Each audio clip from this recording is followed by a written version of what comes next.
नमस्कार। आज इस खबर को मैं आपको बताने जा रही हूँ, वो खबर सुन के आपके होश उड़ जाएंगे। लेकिन उससे पहले इस खबर के बारे में मैं जिनसे बात करने वाली हूँ उनके बारे में बता दूं।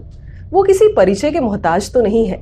जी हाँ, मैं बात कर रही हूँ उत्तर प्रदेश के साइबर सेल के एसपी आईपीएस प्रोफेसर त्रिवेणी सिंह जी के बारे में। उनके कामों के सिलसिले इतने हैं और इतने चर्चे हैं कि उसके ऊपर साइबर सिंघम जैसी वेब सीरीज भी बन चुकी है। तो बिना देर किए हुए आइए सीधे उनसे बात करते हैं। नमस्कार सर, स्वागत है आपका हमारे शो में। सर, आप बहुत यूनिक शख्सियत है और जो भी आप केस सुलझाते हैं बहुत यूनिक होता है। सर, उसके बारे में ज़रा मुझे बताइए। देखिए, पिछले 2-3 दिनों से हम लोग एक ऐसे गैंग पे काम कर रहे थे जो लड़कियां लड़के शादी.com पे या जीवनसाथी.com पे अपना प्रोफाइल वो करते हैं और ज़्यादातर लड़के लड़कियां आजकल अपना प्रोफाइल बनाए हुए हैं। एक क्रिमिनल गैंग इस तरह का काम कर रहा था कि वो फेक प्रोफाइल जो है बनाता था और हजारों की संख्या में फेक प्रोफाइल बनाए हुए हैं। डॉक्टर का, इंजीनियर का, प्रोफेसर का, जर्नलिस्ट का, सबकी प्रोफाइल उन्होंने बना रखा है और खूबसूरत लड़कियों के फ़ोटो लगा रखे हैं, खूबसूरत लड़कों के फ़ोटो लगा रखे हैं। ज़्यादातर जिस केस में हम लोगों ने अभी अरेस्ट किया, आज भी एक नाइजीरियन को अरेस्ट किया है और 2 दिन पहले भी मैंने एक नाइजीरियन को अरेस्ट किया था। ये नाइजीरियन ये दिखाते हैं कि विदेशों में एम्बेसी में काम करने वाले लोग हैं। जैसे इस केस में था कि यूनाइटेड नेशंस में दिखाया था कि यूनाइटेड नेशन में इतना सीनियर अफसर है और उसका बहुत ही खूबसूरत फ़ोटो लगाया था। उसके बाद से जब लड़कियां उस प्रोफाइल को चूज करती हैं तो उधर से मैसेज आता है उनको, और मैसेज किस नंबर से आता है उसको बोलते हैं हम लोग वर्चुअल नंबर।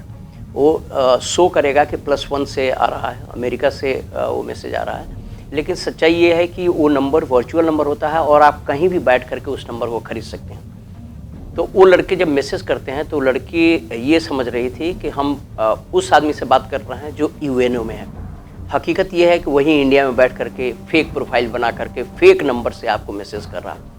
उसके बाद 2, 4, 10 दिन चैटिंग चलती है, थोड़ा सा रोमांस, दोनों के बीच थोड़ा इमोशनल कनेक्ट बनता है। उसके बाद वो लड़का कहता है कि भाई मैं अमेरिका से आ रहा हूँ और हमारे पास इतना पैसा है, मैं सोच रहा हूँ कि हम लोग शादी कर लेते हैं, तो कब आएंगे? तो ये वो लड़का बताता है कि ठीक है, 2-3 दिन बाद हम यहाँ से चलते हैं, तुमसे मिलने के लिए दिल्ली आ रहे हैं। अब उस अचानक कॉल आती है कि भाई मैं अमेरिका के एयरपोर्ट पे हूँ। वहाँ से एक लड़की का कॉल आता है कि मैं इमिग्रेशन डिपार्टमेंट से बोल रही हूँ और ये मिस्टर स्मिथ ये डिटेन किए गए हैं क्योंकि ये $50,000 ले जा रहे हैं आपके लिए, और इसमें इमिग्रेशन की फ़ी होती है, अगर ये जमा नहीं करेंगे तो ये भी डिटेन है और प्लस पैसा भी पूरा सीज कर दिया जाएगा। तो लड़की कहती है ठीक है, आप उन्हीं से पैसा ले लीजिए। तो कहा इनके पास कुछ भी नहीं है, इनके पास तो $50,000 कैश जो है एक बॉक्स में है, उसको हम खोल नहीं सकते, इमिग्रेशन डिपार्टमेंट का रूल है। तो लड़की 1 लाख जमा कर देती है। उसके बाद से फिर 10 मिनट बाद एक और कॉल आता है कि मैं कस्टम डिपार्टमेंट से बोल रही हूँ और ये देखिए इतना ह्यूज, ये इतना बड़ा अमाउंट लेके जा रहे हैं इंडिया में और कह रहे हैं कि आपसे मिलने जा रहे हैं और इसकी तो कस्टम चार्ज लगेगा। तो लड़की कहती है कि बताइए कितना चार्ज लगेगा। चूँकि लड़की 1 लाख रुपया दे चुकी होती है तो उसके बाद वो कहता है कि 4 लाख लगेगा कस्टम, आप ये इतने परसेंटेज के हिसाब से अपना करके भेज देता है और वो लड़की कस्टम भी क्लियर करती है। उसके बाद से फिर वो यहाँ आ जाता है और एक कॉल आता है कि मैं मुंबई एयरपोर्ट से बोल रही हूँ और मैं इमिग्रेशन डिपार्टमेंट से बोल रही हूँ। अब इंडियन नंबर से कॉल आता है और ये इतना पैसा कैसे ले जा सकते हैं, इमिग्रेशन इसको फ़ी जमा करना पड़ेगा। तो लड़की ये सोचती है कि हो सकता है इमिग्रेशन डिपार्टमेंट से आया हो, फ़ी जमा करना पड़ेगा, 2-4 लाख और रुपया देते हैं। उसके बाद से इनकम टैक्स डिपार्टमेंट से कॉल आ जाती है, उसके बाद ईडी से कॉल आ जाती है, उसके बाद सीबीआई से कॉल आती है, उसके बाद आरबीआई से कॉल आती है। जो एक बार इस साइकिल में फंस गई लड़की तो वो सोचती है कि हो सकता है कि अब ये एंड हो, ये जो मैं पैसा दे रही हूँ हो सकता है ये लास्ट टाइम दे रही हूँ। लेकिन ये सिलसिला चलता रहता है, तमाम एजेंसी अब आ जाती हैं, कभी इन्फोर्समेंट डायरेक्टरेट, कभी रिजर्व बैंक ऑफ इंडिया, कभी सीबीआई, कभी लोकल पुलिस। इस तरह से मैंने जो अभी तक केसेस किए हैं, लखनऊ मेडिकल कॉलेज की एक प्रोफेसर थी जिन्होंने 1,07 लाख रुपया दिया था, उसमें भी नाइजीरियन अरेस्ट हुआ था। आगरा मेडिकल कॉलेज की एक एसोसिएट प्रोफेसर थी, वो करीब 60 लाख के करीब उनका गया था, उनका भी ऐसे ही हुआ था। और आज जो हम लोगों ने पकड़ा है वो जो लड़की है वो मीडिया में काम करती हैं, उनके साथ भी ऐसा हुआ और उनका काफ़ी पैसा नहीं गया, लेकिन जो एक क्रिमिनल पकड़ा गया है इसके पास से हमको 10 अकाउंट मिले और 10 अकाउंट का मैंने टोटल ट्रांजैक्शन देखा तो 50 करोड़ से ऊपर का ट्रांजैक्शन था लास्ट 3 इयर्स में।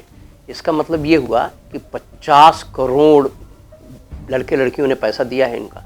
अब हमारा इन्वेस्टिगेशन चल रहा है कि कितनी लड़कियां और कितने लड़के, जो मोटे तौर पे हम लोगों ने अभी छानबीन की है, करीब 250 लड़कियां इसकी शिकार हो चुकी हैं।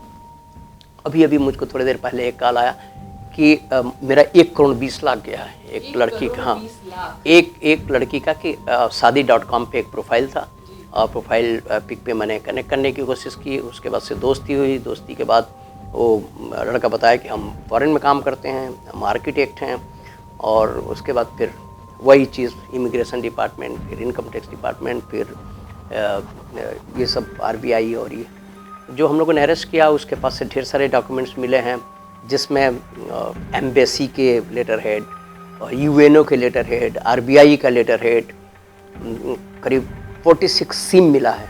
इसका मतलब ये फेक नंबरों से कॉल करते थे और सिम का बहुत बड़ा मार्केट है, अंडरवर्ल्ड मार्केट। आप जाइए सिम खरीद लीजिए, गलत एड्रेसेस पे सिम मिल जाते हैं। उसी तरह से बैंक अकाउंट्स भी गलत एड्रेसेस पे ले लेते हैं और इंडियंस को ही बेवकूफ़ बनाते हैं। इंडियंस का ही अकाउंट नंबर, इंडियंस का ही मोबाइल नंबर, और इंडियन लड़कियों को ही, जो नॉर्थ ईस्ट की लड़कियां, उनको यूज करके थोड़ा बहुत जो वो करते हैं इस तरह से।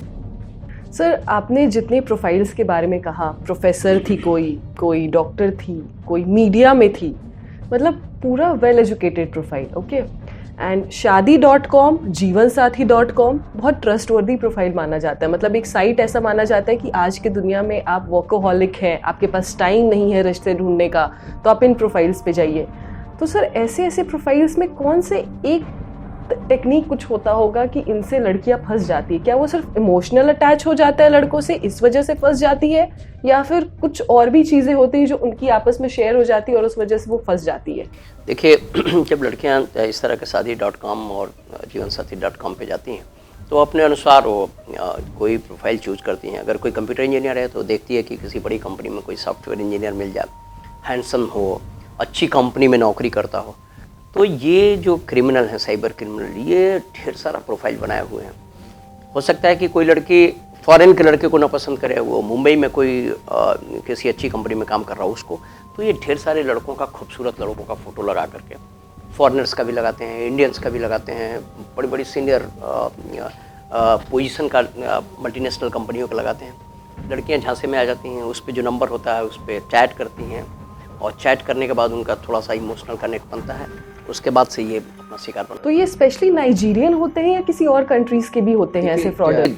जो अभी तक हम लोगों ने ये देखा कि ये नाइजीरियन जो हैं इंडिया में आते हैं और ये मेडिकल वीज़ा पे आते हैं, 4 साल के लिए चले आएंगे, मेडिकल वीज़ा पे जाते रहते हैं, आते रहते हैं। वो इस तरह के फ्रॉड में ज़्यादा हैं और बहुत ज़्यादा हैं। हालांकि हमने बहुत से ऐसे केसेस किए हैं जिसमें इंडियंस भी अपना गलत प्रोफाइल लगाए हैं, नौकरी कहीं नहीं कर रहा है फिर भी उसने दिखाया है कि हम इस कंपनी में नौकरी कर रहे हैं, MBA नहीं है फिर भी दिखाया है कि हम MBA हैं, PhD नहीं है फिर भी दिखा रहा है कि। तो इस तरह से और कई ऐसे लड़के हैं, इंडियन ही हमने देखा, कई ऐसे लड़के हैं जिनकी शादी हो चुकी है फिर भी अपने को बैचलर दिखा रहे हैं। कई लड़कियां शिकार हुई हैं, इंडियंस खुद झांसे में। उसमें लड़कियों का न केवल पैसा लिया गया है उनसे, बल्कि उनका इमोशनल और तरह तरह से एक्सप्लॉयटेशन भी हुआ है। तो ये इस तरह का क्राइम चलता है। तो सर, इन सब से कैसे बचा जा सकता है? As a cyber crime cell expert आप पूरा देख रहे हो, इतना केसेस आपने सुलझाया है, कैसे बच सकती हैं लड़कियां जबकि वेल एजुकेटेड है फिर भी फंस रही हैं? देखिए, सबसे ज़रूरी चीज़ है ये कमी कहिए जो जितने भी इस तरह के मैरिज के पोर्टल्स बने हुए हैं कि KYC के लिए कोई डॉक्यूमेंट ये नहीं रखते। इन्होंने रखा हुआ है तो आप KYC अपना अपलोड कर दीजिए, कोई भी फेक KYC अपने आइडेंटिटी या अपने कंपनी का लेटर हेड आप कोई भी कंप्यूटर पे क्रिएट करके आप डाल दीजिए, वो एक्सेप्ट कर लेते हैं। तो मैं सबको ये सलाह देना चाहता हूँ कि जब भी आप इस तरह के पोर्टल पे जाएं या कोई इस तरह का ऑफर आए, नंबर 1 लैंडलाइन पे बात करें। कहेंगे नहीं आप लैंडलाइन नंबर से मिलाओ, केवल मोबाइल नंबर से नहीं, आप हमसे केवल मैसेज से नहीं, आप फ़ोन पे बात करो, फ़ोन चेंज करो, अपने दोस्त के फ़ोन नंबर से, अपने मम्मी पापा के नंबर से बात करो। तो आप 10 बार कन्फर्म करिए, क्योंकि ये वर्चुअल दुनिया है, आपको पता नहीं कि उधर जो बैठा हुआ है वो कौन है, वो क्रिमिनल है, सही आदमी है, शरीफ आदमी है। इसको ऑथेंटिकेट करने के लिए सबसे पहले ये ज़रूरी है कि कई एंगल से आप वेरीफाई करिए, कई एंगल से वेरीफाई करिए। अगर वो अकाउंट का पैसा देता, अगर वो कहता कि हम फंसे हुए हैं और बताता कि मेरा नाम त्रिवेणी सिंह है, त्रिवेणी सिंह का अकाउंट किस बैंक का है, पता लगा कि त्रिवेणी सिंह तो दिखा रहा है उसमें और अकाउंट किसी और का दे रहा है। वो बात हमको लैंडलाइन से नहीं कर रहा है, वो मोबाइल नंबर से बात कर रहा है। और मोबाइल और इस तरह से कई चीज़ें हैं। देखिए इसमें कॉमन सेंस भी, इसका कोई एक फार्मूला नहीं है कि हम ये फार्मूला बता दें, लेकिन मैं इतना ज़रूर कहूँगा कि इस तरह के वेबसाइट पे अगर आप अपने जीवन साथी के लिए जा रहे हैं तो आपको 100 टाइम्स आप श्योर होइए कि ये वो आदमी है। और श्योर रहने का तरीका ये है कि तरह तरह से उसको वेरीफाई करिए। जी बिल्कुल, मतलब इमोशनल होने से पहले आप पूरा अपना दिमाग लगा लीजिए कि सही में ये प्रोफाइल वेरीफाइड है या नहीं है। राइट सर, अब तो ये बात हो गई कि किस तरीके से बचा जा सकता है। मुझे ये बताइए, और अमूमन दर्शक स्पेशली लड़कियां भी ये जानना चाहती होंगी कि साइबर क्राइम सेल, इस पे क्या आगे क्या प्रोसेस है और किस तरीके के जो फैसिलिटीज़ है वो आम जनता के बीच में रखने वाला है और क्या कर रहा है इस पे काम? देखिए इसमें सेंट्रल गवर्नमेंट, खासकर हमारा मिनिस्ट्री होम अफेयर्स बहुत काम कर रहा है और हमारी स्टेट गवर्नमेंट भी तरह तरह के इनिशिएटिव शुरू किया है। अगर आप साइबर क्राइम के शिकार हो जाते हैं, कोई भी लड़की साइबर क्राइम के शिकार हो जाती है, तो सबसे पहले तो उसको चाहिए कि 1930 पे कॉल करें और कॉल करके अपनी प्रॉब्लम बताएं। दूसरा, गवर्नमेंट ऑफ इंडिया की एक वेबसाइट है www.cybercrime.gov.in। आप गूगल पे सर्च करेंगे, ये वेबसाइट मिल जाएगी www.cybercrime.gov.in। आप उस पर जाइए, अपना कंप्लेंट रजिस्टर करा दिए। तो आप जहाँ से कंप्लेंट रजिस्टर कराएंगे, जहाँ आपका घर होगा उस थाने पे ये आपकी कंप्लेंट चली जाएगी।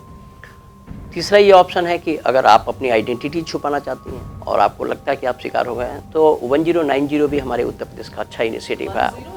हाँ, 1090 पे भी आप कॉल करके आप अपनी प्रॉब्लम नोट करा सकती हैं। तीसरा ये भी ऑप्शन है कि हम लोग उत्तर प्रदेश में 18 साइबर क्राइम पुलिस स्टेशन बनाए हैं।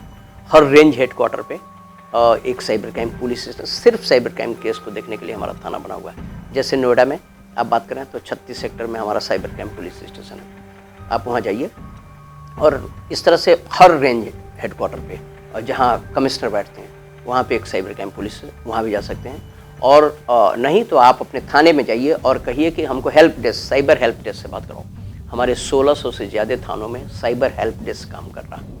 आप जाइए और बताइए कि साइबर हेल्प डेस्क के लोगों से मिलवाइए। तो वो साइबर हेल्प डेस्क में जो हैं वो एक्सपर्ट हैं, उनको बाकायदे ट्रेनिंग दी गई है। वो साइबर क्राइम के केसेस देखते हैं, इन्वेस्टिगेट करते हैं और बदमाश पकड़े जाते हैं। अभी तक के आपके करियर में मुझे ऐसा लगता है कि साइबर क्राइम आपको पिछले कुछ सालों से बहुत ज़्यादा बढ़ता हुआ दिखाई दे रहा होगा, इसमें कोई डाउट वाली बात नहीं है।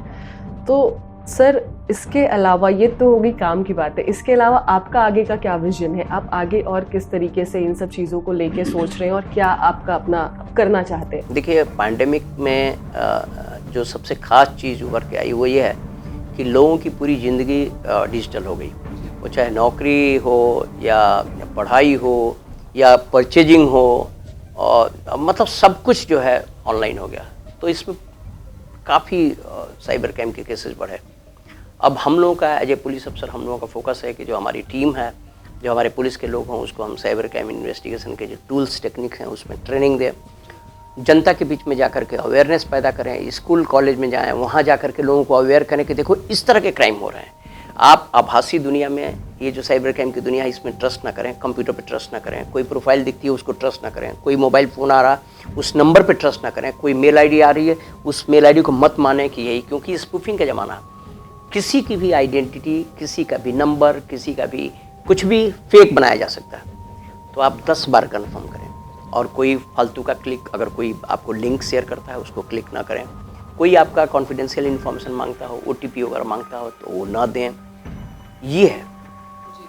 तो ये तो था सर का विजन, और बहुत अच्छा लगा आपसे बात करके सर। आज हमारे दर्शकों को भी बहुत सारी ऐसी बातें पता चली होगी कि किसी को ये नहीं लगा होगा कि ऐसे वेरीफाइड शादी वाले जो प्लेटफॉर्म्स है जहाँ शादी होती, इतने बड़े बड़े ठगी होते हैं। और आपने आज इस बात को बताया और बहुत सारे लोग अब अलर्ट हो गए होंगे, और अगर आप नहीं हुए हैं तो आपको हो भी जाना चाहिए, क्योंकि यहाँ ये बातें रख रहे हैं उत्तर प्रदेश के साइबर सेल के SP IPS प्रोफेसर त्रिवेणी सिंह जी। तो इनसे इनसे बड़ा पद आपको कोई और नहीं मिलेगा ये समझाने के लिए कि आपको किस तरीके से अलर्ट रहना है और आपको किस तरीके से सुरक्षित रहना है। शुक्रिया सर आपका हमारे शो में आने के लिए, धन्यवाद।